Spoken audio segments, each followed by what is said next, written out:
NTV time, जनता की बात जनता के साथ। विद्यालय बना तबेला, शिक्षक रहे नदारद। कहने को तो सुशासन बाबू के राज में पूरे बिहार में सुशासन है, पर यहाँ पर दबंगों द्वारा एक सरकारी स्कूल को ही तबेला बना दिया गया है, जहाँ बच्चों का भविष्य बनाया जाता है। अब हम मवेशी विश्राम करते हैं। जी हाँ, ये है बिहार का सरकारी स्कूल, जहाँ शिक्षकों ने बताया कि विद्यालय में कुछ दबंगों द्वारा तबेला बनाया दिया गया है। कहने पर बात को माना नहीं जाता है। साथ ही विषय में कई अधिकारियों को जानकारी दी गई, लेकिन कोई सुनने वाला नहीं। अधिकारी आते हैं, देखकर चले जाते हैं।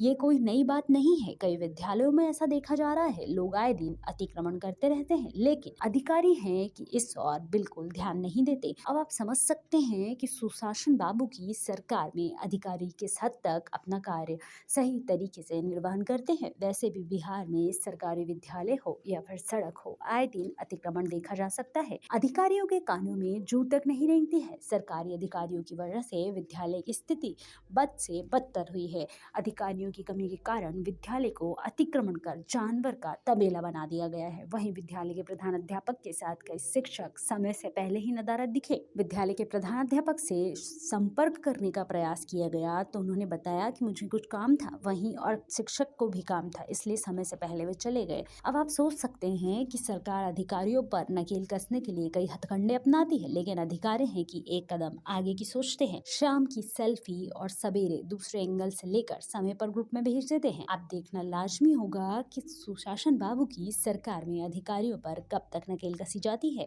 या फिर ऐसे ही विद्यालय की विधि व्यवस्था बनी रहती है, या फिर मिलीभगत दबा दिया जाता है। क्या नाम हुआ? चंदन कुमार साहब। किस विद्यालय में आप हैं? उत्कर्मिक मध्य विद्यालय सिमरिया।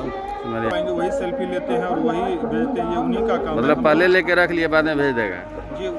आते वक्त जब हम लोग अब शिक्षा का भी नहीं है तो इसका मतलब वही हो रहा है, 2:45 बज रहा है, शिक्षा का भी नहीं है तो अब वही सेल्फी काम करेगा जाता है। लेकिन अभी अब पता नहीं सर, आपके विद्यालय में देख रहे हैं ये भैंस गाय बकरी बना हुआ है सर, ये ग्रामीण सबको कितना बार बोला जा चुका है। यहाँ पर विद्यालय शिक्षा समिति का गठन जो हुआ है, उनके मेंबर भी सारे लोग जा करके घूम करके बोले हैं, अगल बगल के जो अतिक्रमित किए हुए हैं विद्यालय की जमीन को, उन ग्रामीणों को, लेकिन ये सब अपनी आदत से बाज नहीं आ रहे। हम लोग डायरेक्टली उनसे लड़ाई तो नहीं कर सकते हैं, एक विधिवत ही बोल सकते हैं। सूचना दिए हैं ऊपर पदाधिकारी को? सर, सूचना दिया हुआ, लेकिन न तो प्रशासनिक स्तर से इस पर कुछ हो रहा है और न ही विद्यालयीय स्तर पर कोई पहल किया जा रहा है। काफ़ी बोला गया, लेकिन ये सब ग्रामीण भी इस तरह के हैं कि बिल्कुल नहीं मान रहे हैं।